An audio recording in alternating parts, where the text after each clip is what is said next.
Hello বন্ধুগণ, আপনারা কি জানেন আয়ুর্বেদ শাস্ত্রের মতে জ্বর কেন হয়?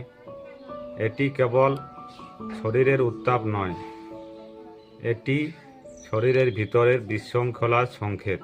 আয়ুর্বেদ শাস্ত্র অনুযায়ী জ্বরের প্রধান কারণগুলি হল হজম শক্তি দুর্বল, অনিয়মিত খাওয়া দাওয়া ও হঠাৎ আবহাওয়া পরিবর্তন করলে এবং মানসিক চাপের কারণে আমরা জ্বরে আক্রান্ত হই। লক্ষণ ভেদে জ্বর তিন প্রকার: বাত জ্বর, পিত্ত জ্বর ও কফ জ্বর। বাত জ্বরে শরীর কাঁপে ও প্রচণ্ড ব্যথা হয়।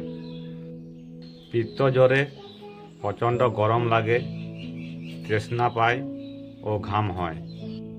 কফ জ্বরে ভারী ভাব লাগে ও নাক বন্ধ হয়ে থাকে। জ্বর হলে আতঙ্কিত না হয়ে আয়ুর্বেদের মতে হালকা খাবার খান ও শরীরকে বিশ্রাম দিন, সুস্থ হতে সময় দিন। আরও আয়ুর্বেদিক ভিডিও পেতে আমাদের পেজটিকে ফলো করুন। থ্যাংক ইউ বন্ধুগণ।